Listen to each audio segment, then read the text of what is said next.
Senator Warner, thank you so much for joining us this morning. Let's just start right there. Your reaction to what you saw yesterday between the President of the United States and the man who, for a time, was his most powerful advisor, Elon Musk. And what do you think it tells us about this piece of Republican legislation currently in the Senate?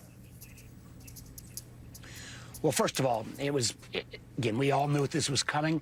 I had picked Memorial Day as the cutoff, so I was a few days late. But it's kind of pathetic. I mean, it makes us think how we look around the world. You got the president and the world's richest guy in this pissing match. Think about the close to 60,000 federal workers who got cut because of Elon Musk's chainsaw Doge. I'm not sure what they get out of this whole exchange. What I do think you're seeing is, who's going to make the most money off of the corruption from this administration? What feels like the Trump family is going to be number one now, and Musk's ability to make money off the administration may be undermined a bit. Back to the bill, though. The bill is the ugliest piece of legislation I've ever seen, and maybe the most disruptive. We all know the litany. It adds to the debt. It kicks 16 million Americans off of health care. It kicks millions who go to the healthcare exchange and buy their insurance there. It drives up premiums, literally $9,000 over a year period. Cuts back food aid. I mean, and all this, frankly, and I'm not against people being successful, but the bottom line is it ends up raising taxes for people at minimum wage about 53%, while giving folks at the very top hundreds of thousands of dollars of tax breaks. That is not fair. It's not right when so much is at stake.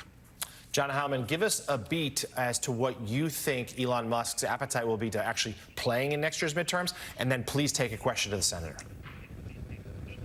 All right. Well, I'd say, look, Jonathan, we don't know about what Musk's appetite will be ultimately, but I will say it's already forgotten that the beginning of the end for Trump and Musk, when you could see the writing on the wall that Musk was going to be leaving government on a shorter leash, on a shorter timetable than people thought, was after that Wisconsin primary where Musk spent an extraordinary amount of money, got completely humiliated in the process. And when you hear him on X yesterday throwing around these grandiose promises and allusions to maybe creating a new political party and taking on any congressperson who votes for Trump's domestic policy bill, you have to wonder whether he really has the stomach for that, or whether he is still smarting from having spent, as I said, a gargantuan amount of money on that Wisconsin Supreme Court race, made himself central to the race, and then not only lost, but lost in kind of spectacular fashion.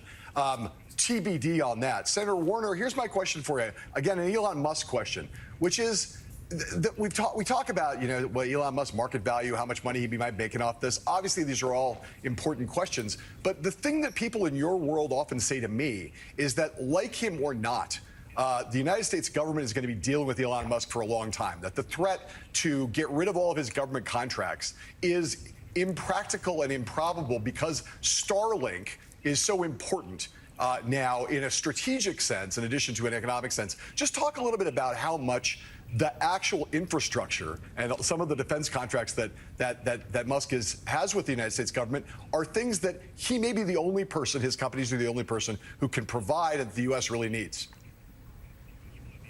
Yes, there are important aspects coming out of the SpaceX program, Starlink, where he does the remote communications.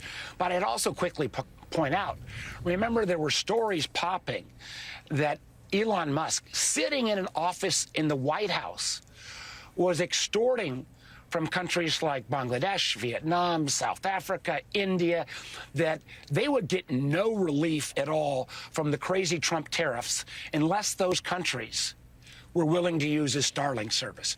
And the incredible fact about this was the reports were he were making these calls, had the president of Bangladesh on the phone out of an office in the White House.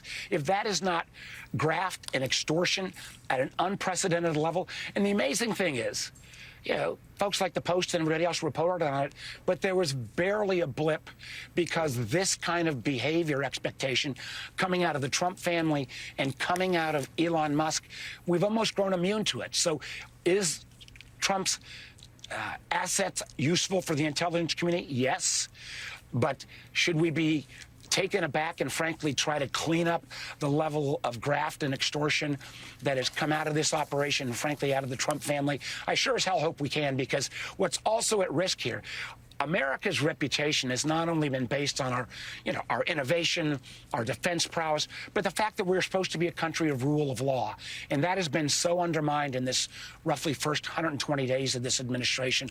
I'm not sure, even with the disappearance of Musk, or hopefully the ultimate, imploding of Trump, that we're going to get that back right away. And that makes us weaker around the world. So, Senator, on a related note, sort of lost in the Musk headlines yesterday, President Trump talked about the Ukraine-Russia conflict and suggested once more the U.S. might take a step back, that these two countries might need to fight it out like children on the playground for a bit. He has also in the past withheld intel sharing from Ukraine.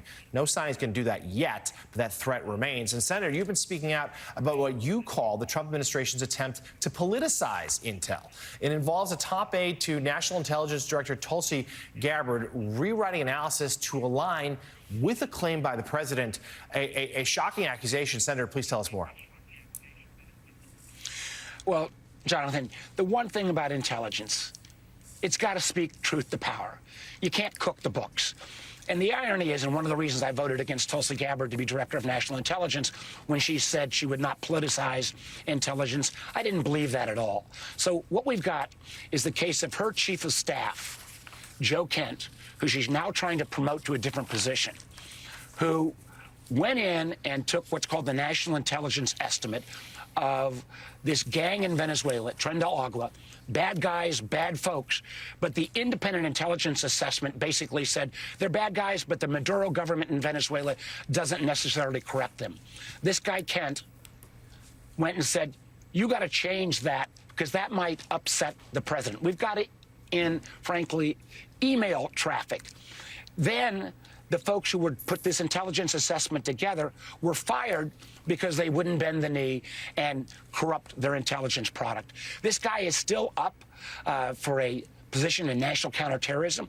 He ought to be withdrawn, or John Thune ought to not bring him up for a vote, because, again, undermining intelligence. I've had 3 or 4 of our top allies say to me, hey, Mark, what is going on? Can we trust you guys to share information if, in the case of, say, the Signalgate, information some shared from the Israelis that was carelessly used and could have exposed our pilots, or now you've got the independence of intelligence going to the president manipulated because you don't want to do anything that might embarrass the president? That is totally against all of the norms that have been set up.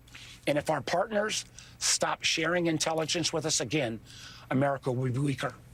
Yeah, an important storyline to follow in the weeks ahead. Vice Chairman of the Senate Intelligence Committee, Democratic Senator Mark Warner of Virginia. Senator, thank you so much. Thank you. Coming up, 40 years ago yesterday,